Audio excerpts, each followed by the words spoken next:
The Joe Rogan Experience. It's kind of the fun thing about this business, like the entertainment. It's like, you don't know who your fans are, and some of them are much cool. Me, rest assured, much cooler than I am. I wound up in Janet Jackson's mansion one time in Miami Beach because she like summoned us to the mansion. Summoned? How did she do that? Did she have a horn? To an agent. Oh. Yes, like it's a shofar, really. And so we got a call from an agent who was a mutual friend. And who said, Janet is in town. She's renting a mansion on Lagorce Island. God, that's so wild. Lagorce Island is where Sal Magluta from Cocaine Cowboys, The Kings of Miami rented a mansion as well. So that's how I knew Lagorce. I'm like, fucking Sal Magluta's mansion? Rental mansion? So she said, she's here recording an album. She wants to meet you. She's a huge fan. And I was like, did she think you were the guy from the Smashing Pumpkins? Yeah, I was like, who does she?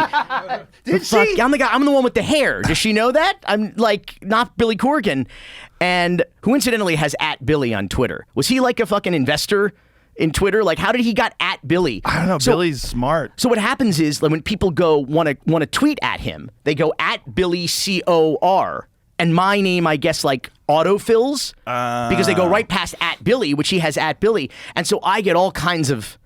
Like when they're like upset at how he treated Daisy on wrestling on Sunday or weird. I'm like, what the fuck is going on? Like, you're so mean to Daisy. I'm like, what the fuck is happening? Like, why? Who do you think hilarious. I am? We get, so Janet wants to meet you. And so we come to this mansion. We're sitting with her manager at the time, who was this great big hilarious dude. And we're just chilling on the couch. And all of a sudden he looks up and all of a sudden at the top of the stairway, a vision. Janet Jackson, she's like in this beautiful like muumuu. It's like, I don't know, it's just like seeing like Nefertiti, like fucking royalty, like Cleopatra appear at that. We're just all just like there's like, the angels are singing and she's beautiful, and so like, and she like descends the staircase, and we're just like, this is incredible. And she sits down, and she is just like the sweetest, like most casual, down to earth person, and she goes into this story.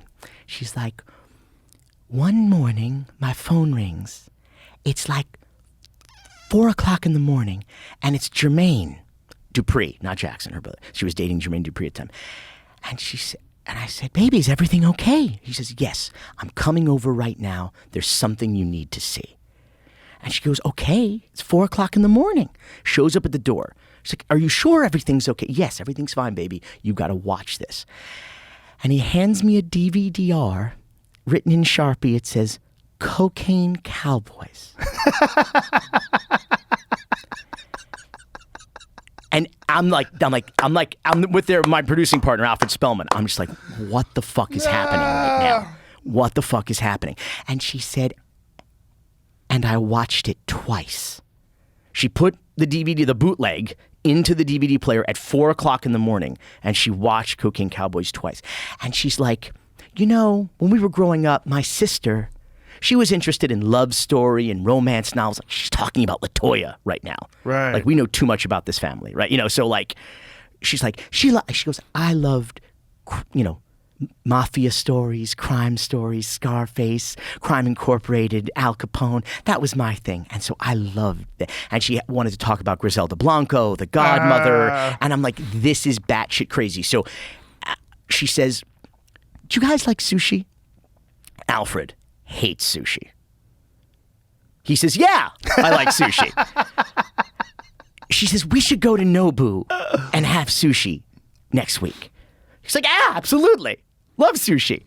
And we went out with Janet Jackson oh my God. To Nobu, and she's like, and we shared, it was surreal. Watch the entire episode for free only on Spotify.